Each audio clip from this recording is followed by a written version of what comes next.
Hello! Sagutin natin tong question ni Mommy, Joy28V.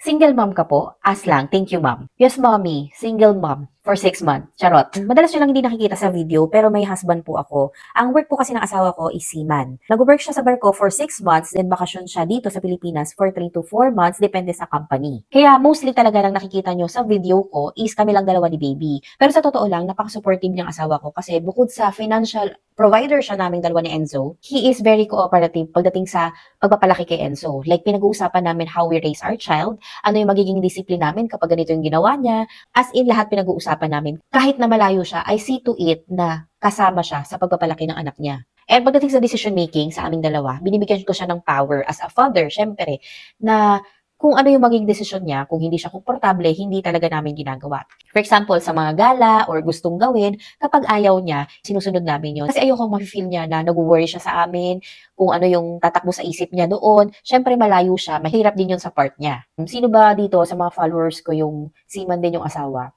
Mahirap din, di ba?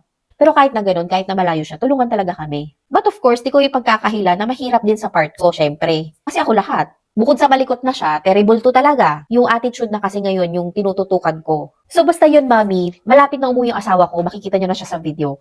So yun lang, mami. Thank you for asking. Bye!